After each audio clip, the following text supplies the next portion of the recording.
தளபதி சொந்தங்கள் எல்லாருக்கும் வணக்கம். ஜனநாயகன் திரைப்படம் போஸ்ட்போன் கன்ஃபார்ம், அதில் எந்த மாற்றமும் இல்லை. அஃபீஸெலாம் நைட்டே வந்து கேவின் அனௌன்ஸ் பண்ணிட்டாங்க. இன்னும் சில பிரச்சனைகளெல்லாம் இருக்குது, அதெல்லாம் ஃபேஸ் பண்ணிட்டு தான் பார்த்தோன்னா நம்ம ரிலீஸ் பண்ண முடியும். அது வரைக்கும் வெயிட் பண்ணுங்கள், அதே மாதிரி லவ் அண்ட் சப்போர்ட்டோடு இருங்க அப்படின்ற மாதிரி ஒரு ஹர்ட்ஃபுல்லான ஒரு ட்வீட் ஒன்று போஸ்ட் பண்ணியிருந்தாங்க, பார்த்துருப்பீங்க. ஒரு அனௌன்ஸ்மெண்ட் கொடுத்துட்டாங்க. சரி, ஓகே. இப்போ ஜனநாயகன் திரைப்படம் June 9 நாளைக்கு ரிலீஸ் ஆகாது, அவ்வளோதான். அதுக்கு அடுத்த நாள் 10ஆம் தேதியாவது ரிலீஸ் ஆகுமா அப்படின்னு நிறைய பேர் நினைப்பீங்க. அதுவும் தெரியாது. ஏன்னா நாளைக்கு தான் தீர்ப்பே வரப்போகுது அப்படின்னு சொல்லியிருக்காங்க. நாளைக்கே தீர்ப்பு வரப்போகுது அப்படின்னு சொல்லியிருக்காங்க. அப்படின்னா ஜனநாயகன் திரைப்படத்தை மறுபடியும் பார்த்தோன்னா சென்சார் நிறுவனம் ஒரு டைம் பார்த்து மறுபடியும் பார்த்தோன்னா அதில் என்ன பிரச்சனை இருக்குது அப்படின்ற பற்றி சொல்லணும் அப்படின்ற மாதிரி சொல்லியிருக்காங்க. அதை பார்த்துட்டு பார்த்தோன்னா என்ன இருக்குன்றதை சொல்லுவாங்கன்னு நினைக்கிறேன். காத்திருப்போம். இப்போது அது மட்டும்தான் 9ஆம் தேதி ரிலீஸ் ஆகாமல் 10ஆம் தேதியோ இல்லை அதுக்கு அடுத்த நாள் ரிலீஸ் ஆகிறக்கு வாய்ப்பு இருக்கான்னா இல்லை. நீதிமன்றமே வந்து June 9 படத்தை ரிலீஸ் பண்ணக்கூடாது அப்படின்றது அவங்களோட எய்மில் இருந்திருக்காங்க. இப்போது கோர்ட்டுக்கு கேஸ் வந்துடுச்சு. அவங்களோட கேள்வி என்ன அப்படின்னா, நீங்கள் June 9 ரிலீஸ் பண்ணுறீங்க, கொஞ்சம் தள்ளி வச்சுக்கூடாது அப்படின்னு ஒரு கேள்வி அவங்க கேட்குறாங்க. இதில் கொஞ்சம் கூட லாஜிக்கே கிடையாது. படத்தை ரிலீஸ் பண்ண வேண்டிய டேட் அனௌன்ஸ் பண்ணிவிட்டு ரிலீஸ் பண்ணுறதுக்கு முன்னாடி பார்த்தோன்னா சென்சார் வேணும் அப்படின்னு டீம் பார்த்தோன்னா அனுப்பிச்சி வச்சுருக்காங்க. அதை கிட்டத்தட்ட ஒரு வாரத்துக்குள்ளேயே பார்த்துட்டு பார்த்தோன்னா இவங்க சென்சார் சர்டிஃபிகேட் கொடுக்கணும். ஆல்மோஸ்ட் வந்து கொடுக்கறதுக்கு ரெடி ஆகிட்டாங்க. யூபிஏ கொடுக்குறதா பிளான் அப்படின்றத பற்றி நம்மளே 2-3 வீடியோஸில் பார்த்துருந்தோம். யூபிஏ எதை கொடுக்க போகிறாங்க, அஃபீஸில் டீம் கிட்ட வந்தால் செம்ம ஹாப்பி அப்படின்னு வெயிட் பண்ணிட்டு இருந்தோம். ஆனால் இப்போ சடனாக வந்து ஒருத்தர் புகார் கொடுத்துட்டாரு, ஒருத்தர் பார்க்கவே இல்லை அப்படின்னு மாதிரியான சில விஷயங்கள் உள்ளே கொண்டாந்து நிறுத்தி படத்துக்கு பார்த்தோன்னா சென்சார் கொடுக்காம ஸ்டாப் பண்ணி வச்சுருக்காங்க. நீதிமன்றம் கேட்டதுக்கு இதை தான் பதிலாக சொல்லியிருக்காங்க.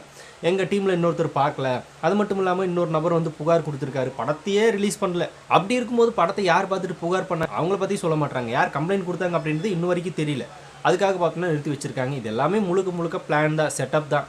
விஜய் அவரில் இப்போ பார்த்தோன்னா இந்த நேரத்தில் கார்னர் பண்ணி லாக் பண்ணணும் அப்படின்ற மாதிரி ஒரு பிளான் பண்ணி வந்து இந்த படத்தை அப்படி வந்து சென்சாரில் நிப்பாட்டி வச்சுருக்காங்க சென்ட்ரல்.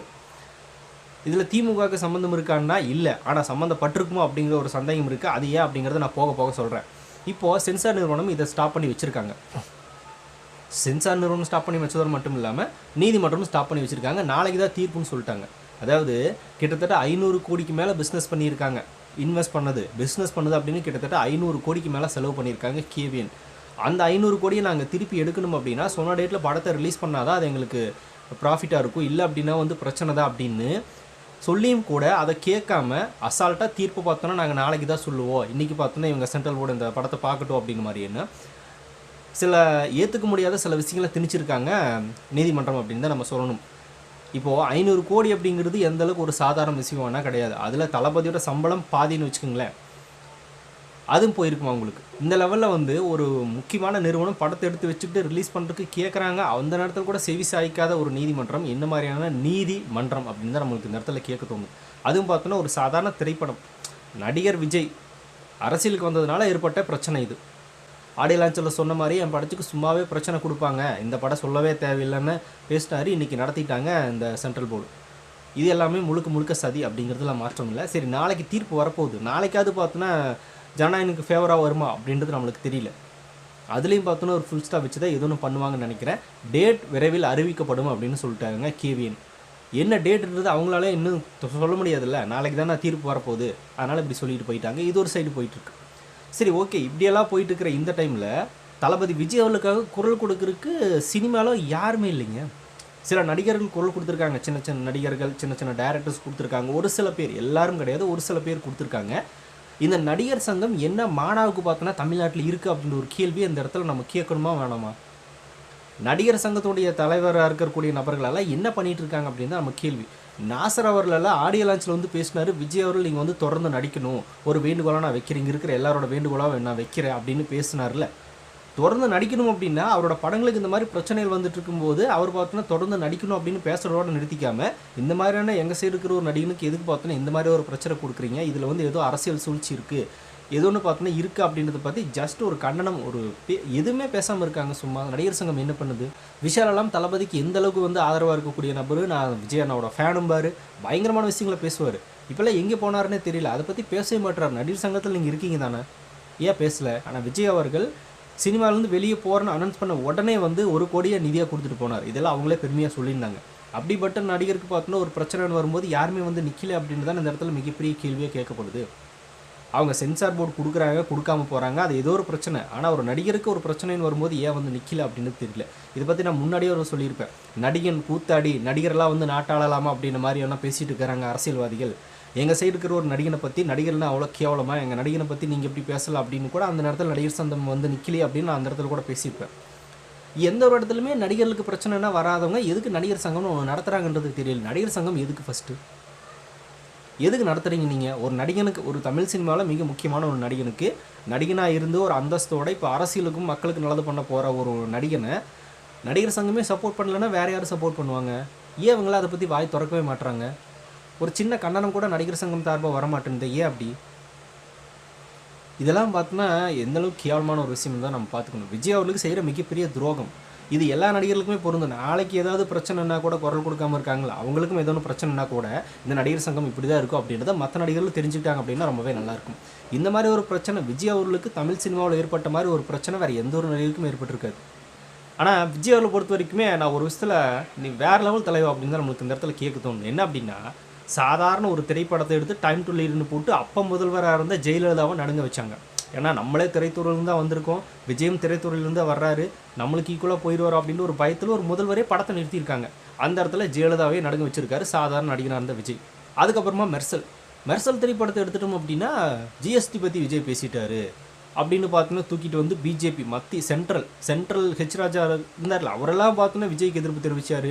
இந்த இடத்துல ஹாஸ்பிட்டல் கட்டக்கூடாது, கோயில் தான் கட்டணும் அப்படின்னு ஒரு விஷயத்தை பேசுறதுக்காக பார்த்தோன்னா எதிர்ப்பு தெரிவித்தாங்க. அந்த இடத்துல தைரியமாக எஸ்ஐஎம் ஜோசப் விஜய் அப்படின்னு ஒரு அறிவிப்பு வெளியிட்டார் விஜய். அவங்களையும் நடுங்க வச்சிருக்காரு தளபதி. சரி, அதோட முடிஞ்சாங்கன்னா இந்த பக்கம் சர்க்கார் திரைப்படத்தில் ஏடிஎம்கே வச்சு போலன்னு பிறந்திருப்பாங்க முருகதாசும் தளபதியும். அதுக்கும் பார்த்தோன்னா மிகப்பெரிய எதிர்ப்பு வந்துச்சு. யாருக்கிட்ட? அப்போ முதல்வராக இருந்த எடப்பாடி கிட்ட. இந்த மாதிரி ஸ்டேட்டு சென்ட்ரல் அப்படின்னு ஆளுங்கட்சியாக இருந்த எல்லாருமே ஒரு சாதாரண நடிகன் திரைப்படத்து மூலமாக பயமுறுத்திருக்காரு. பார்த்தோன்னா இந்த மாதிரியான விஷயங்களை பண்ணாங்க. சரி, ஓகே, அதோட முடிஞ்சான்னா இல்லை, இங்கே ஜனநாயகன் அப்படின்னு ஒரு திரைப்படத்தை எடுத்து அந்த படம் இன்னும் ரிலீஸ் ஆகலை, ரிலீஸ் ஆகிறதுக்கு முன்னாடியே பார்த்தோன்னா பயமுறுத்திருக்காரு விஜய். அதுக்காக படத்தை நிப்பாட்டி வச்சுருக்காங்க இந்த சென்ட்ரல் அப்படின்னு தான் நம்ம சொல்லணும்.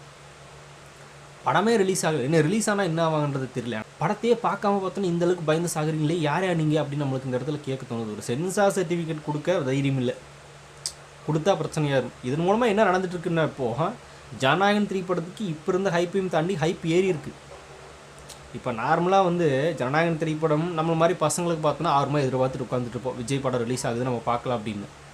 இப்போ நம்ம வீட்டில் நம்மளோட பேரண்ட்ஸு யாராவது கேட்பாங்க, ஏன்னா படம் ரிலீஸ் ஆகலையா போகிறான்னு சொல்லிட்டு இருந்தே போலையான்னு கேட்கும்போது இது மாதிரி பிரச்சனை போயிட்டு இருக்குமா அப்படின்னு நம்ம சொன்னோம் அப்படின்னா அவங்களுக்கு ஒரு ஹைப் கிரியேட் ஆகும். அப்படியே அந்த படத்தில் பிரச்சனை பண்ணுறதுக்கு இருக்குது, ஏன் கொடுக்க மாட்டாங்க அரசியலுக்கு வந்ததுனால அப்படின்னு அவங்களுக்கு ஒரு மைண்ட் வரும். இதன் மூலமாக அவங்ககிட்டையும் பார்த்தோன்னா ஒரு பிரச்சனை நடந்திருக்கு, இந்த மாதிரி கொடுக்க மாட்டாங்க அப்படின்னு போய் சேரும்போது இன்னும் ஹைப் அதிக லெவலில் ஏறும். அப்படி இருக்கிறப்போ அந்த படத்துக்கு மிகப்பெரிய ப்ரொமோஷனாக அது அமைதியை தவிர இவங்க நினைக்கிற மாதிரி விஜய் ஒடுக்கிற மாதிரியெல்லாம் எதுவுமே நடக்காது. விஜய் அவர்களுக்கு பிரச்சனை கொடுத்தே தான் அந்த மனுஷனை வளர்த்து விட்டுருக்காங்க எல்லாருமே. அந்த இடத்துல அவங்களுக்கு நம்ம ஒரு நன்றி சொல்லணும். அதுதான் உண்மை, நம்ம செய்யக்கூடிய ஒரு முக்கியமான தலையாய கடமை அப்படின்னு தான் நமக்கு சொல்ல தோணுது. ஜெயலலிதா அதுக்கு ஒரு நன்றி சொல்லிடுங்க, எடப்பாடிக்கு நன்றி சொல்லிடுங்க, ஹெச் ராஜாவுக்கு நன்றி சொல்லிடுங்க, பிஜேபிக்கு ஒரு நன்றி சொல்லிடுங்க. எல்லாருக்கும் நன்றி சொல்கிறதா நம்மளோட வேலை. இந்த இடத்துல அந்த லெவலில் பார்த்தோன்னா ஹைப்பை ஏற்றி விடுறதே இவங்க தான். இப்போ நினச்சிக்கிட்டு இருக்காங்க இன்னுமே விஜய் இந்த படத்தை முடுக்கணும் அப்படின்னா அரசியல் ரீதியாக ஏதோ ஒன்று பிளான் பண்ணிடலாம் அப்படின்ற மாதிரி ஒன்றும் இல்லை. சரி, ஓகே, இந்த மாதிரி எல்லாத்தையும் பயமுறுத்திருக்காரு தளபதி. ஆளும் அதிகாரத்தில் இருக்கிற நபர்களே அப்போ இருந்தே அப்போ இப்போலாம் சொல்லவா வேணும். சரி, ஓகே, இந்த சைடு ஒன்று போயிட்டுருக்கு அப்படின்னா இங்கே திமுக கொத்தடிமைகளுக்கும் அறிவுக்கு என்ன சம்மந்தம்னா அறிவே இருக்காது, அதனால தான் கொத்தடிமையாக இருக்கிறாங்க. இந்த இடத்துல நம்ம என்ன கேட்குறோம் அப்படின்னா, இவங்க விஜய் அவர்கள் ஜனநாயகம் திரைப்படத்துக்கு சென்சார் கொடுக்கல அப்படிங்கிறத கொண்டாடிக்கிட்டு இருக்காங்க. அதே திராவிடத்தை எடுத்துகிட்டு வரக்கூடிய விஜய் அவர்களுக்கு ஜனநாயகம் திரைப்படத்துக்கு சென்சார் கொடுக்கல அப்படின்னு சங்கிகள் மறுத்துட்டாங்க அப்படின்னு அதுக்கு கொண்டாடிக்கிட்டு இருக்காங்க. இது எப்படி ஃபாசிசம் நம்ம எடுத்துக்கலாமா எடுத்துக்கூடாதான்றது நமக்கு தெரியல. எனக்கு என்ன சந்தோஷம்னா இவங்க எல்லாருமே பயங்கர ஹாப்பியில் இருக்காங்க ஜனநாயகனுக்கு கிடைக்கல அப்படின்றக்காக. எனக்கு இந்த இடத்துல ஒரு சந்தேகமே வருது, ஏன் அந்த திமுக நபர்களே வந்து பிஜேபியோட காலில் விழுந்து சென்ட்ரல் போர்டு காலில் விழுந்து கெஞ்சி கெதறி விஜய் அவர்களை தயவு செஞ்சு விட்டுறாதீங்க, அவர் வந்து நாங்கள் கரூரில் பல பிரச்சனையை அவருக்கு எதிராக திருப்பணும், மறுபடியும் வந்து நான் ஓய மாட்டேன், நான் மறுபடியும் வருவேன், மக்களுக்காக களத்தில் நிற்பேன் அப்படின்னு பயங்கரமான கூட்டத்தை கூட்டுறாரு. ஈரோட்டிலலாம் பார்த்துருப்பீங்க. மறுபடியும் பார்த்தோன்னா புதுச்சேரிக்கு போயிட்டு வந்தார், காஞ்சிபுரத்துக்கு போனார். இந்த மாதிரி பல விஷயங்களை பண்ணி நான் இன்னும் மக்களுக்காக நிற்பேன் அப்படின்னு ஸ்ட்ராங்காக நிற்கிறாரு. எங்களால் அதை பொறுத்துக்கவே முடியல, எங்களால் ஜீரணிக்கவே முடியல. அவர் மறுபடியும் மீண்டு வந்துட்டார். அதனால் சரி அதுதான் வந்துட்டாருன்னு பார்த்தா மறுபடியும் பார்த்தோன்னா ஜனநாயகம் திரைப்படத்தோட ட்ரெய்லரில் சொல்கிறாரு திரும்பி போகிற ஐடியாவே இல்லை அப்படின்னு பேசுகிறாரு. எங்களுக்கெல்லாம் பார்க்கும்போது பக்குன்னு பதறுது, கொஞ்சம் பயமாக இருக்குது. அதனால் இந்த படத்தை ஸ்டாப் பண்ணி விஜய் அவர்களை ஒடுக்கிடுங்க அப்படின்னு இந்த திமுக ஓபிகள் எங்கேயாவது பார்த்தோன்னா சென்ட்ரல் போர்டு கையில் விழுந்து கெஞ்சி கதறி அழுது புரண்டிருப்பாங்களோன்னு தெரியல. ஏன்னா அப்படி அழுது புரண்டிருந்தால் தான் ஜனநாயகனுக்கு சென்சார் கிடைக்கல அப்படின்றத கொண்டாட முடியும். இவங்க சம்மந்தமே இல்லாமல் கொண்டாடுறாங்க அப்படின்னா இந்த ஊப்பிகள் ஏதாவது காலில் விழுந்து கெஞ்சிருப்பாங்கன்னு நினைக்கிறேன். ஐயா நாங்கள் டெல்லிக்கு அடிக்கடி வர்ற ஈடி வரும்போதெல்லாம் எங்களுக்கு உண்டான பிரச்சனையை நீங்கள் தான் தீர்த்து வைக்கிறீங்க, இப்போ விஜய்னு ஒரு பிரச்சனை வந்திருக்கு அதையும் நீங்கள் தான் தீர்த்து வைக்கணும் அப்படின்னு ஏன் பார்த்தோன்னா காலை இழுத்து பிடிச்சி காலில் விழுந்திருக்கவே கூடாது அப்படின்னு ஒரு சந்தேகம் இந்த இடத்துல நம்மளுக்கு வருமா வராதா? இல்லைன்னா இவனையே சந்தோஷப்படுறாங்க, இவ்வளோ சந்தோஷப்படுறாங்கன்றது நம்மளுக்கு தெரியலையே. ஆனால் இங்கே வந்து விஜய் கிடைக்கல, சங்கி ஸ்டாப் பண்ணிடுச்சு அப்படின்னு கொண்டாடிக்கிட்டு இருக்காங்க அப்படின்னா பாசிசமும் பாயாசமும் ஒன்றா சேர்ந்து தான் பார்த்தோன்னா இந்த வேலையை பண்ணியிருக்காங்க அப்படின்னு இந்த இடத்துல நம்ம ஒரு குற்றச்சாட்டை வெப்பமாக வைக்க மாட்டோமா? கன்ஃபார்மாக அது இருக்குது தானே அப்படின்னு நம்ம இந்த இடத்துல புரிஞ்சுக்க முடியுது அப்படின்னு தான் எனக்கு இந்த இடத்துல தோணுது. இதனால தான் நான் சொன்னேன், இவங்க வந்து எப்பவுமே பிஜேபியோட பி டீம் அப்படின்னு விஜயை சொல்லுவாங்க. பி டீமாக இருந்தால் அவருக்கு ஏன்டா இன்னுமே சென்சார் கொடுக்காம படத்தை தள்ளி வச்சு பார்த்தோன்னா 500 கோடிக்கு நஷ்டத்தை ஏற்படுத்தி விட்டுருக்கு பிஜேபி சென்ட்ரல் போர்டு. என்னடா கேள்வி கேட்குறீங்க, என்னடா பேசிகிட்டு இருக்கிறீங்க அப்படின்னு அந்த இடத்துல நம்மளுக்கு கேட்க தோணும். இது எல்லாமே பிஜேபி பி டீம் அப்படின்னு விஜய் சொல்கிறாங்களா, அந்த தற்கொலைகளுக்கு ஒரு பாடம் தான் நான் அந்த இடத்துல சொல்லிக்க விரும்புகிறேன்.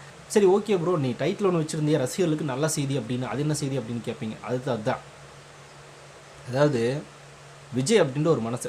விஜய் ரசிகனாக இருப்பது சுலபம் இல்லை, விஜயாக இருக்கிறது அதை விட சுலபம் இல்லாத ஒரு விஷயம். அந்த லெவலில் எல்லாத்தையுமே சமாளிக்கணும் விஜயும் சரி விஜய் ரசிகரும் சரி. அதுதான் பார்த்தோன்னா காலங்காலமாக நடந்துட்டு இருக்கிற ஒரு இது. எந்த நடிகனுக்கும் இந்த மாதிரி பிரச்சனை வந்திருக்காது. அப்படிப்பட்ட ஒரு நபருக்கு பிரச்சனைங்கிறது வராமல் இருந்தால் தானே நம்மளுக்கு அதிசயம். பிரச்சனைங்கிறது இல்லைப்பா, இன்னும் அது பிரச்சனையெல்லாம் படம் ரிலீஸ் ஆகுதா அப்படிலாம் இருக்கக்கூடாது, அப்படின்னு தான் நல்லா இருக்காது. பிரச்சனையோடு வரணும். அரசியலுக்கு வந்துட்டார், திமுகவை கதற விட்டுருக்காரு, கொள்கை எதிரி அப்படின்னு பிஜேபி கதற விட்டுக்கிட்டு இருக்காரு. அப்போ இவங்க சேர்ந்ததெல்லாம் ப்ரெஷர் வரணும்ல. விஜய் சொல்கிற மாதிரி எதிரிங்களே இல்லை அப்படின்னா வாழ்க்கை எப்படி சுவாரஸ்யமாக இருக்கும், நல்லா இருக்காதுல்ல, இருக்கணும்ல. ஆனால் கடைசிக்கு ஜனநாயகம் திரைப்படத்துக்கு சென்சார் சர்டிஃபிகேட் கூட கொடுக்காம இழுத்தடிக்கலன்னா அப்புறம் என்ன விஜய் பார்த்தோன்னா பெரிய அரசியல்வாதி அப்படின்னு நம்ம இந்த இடத்துல சொல்கிறது.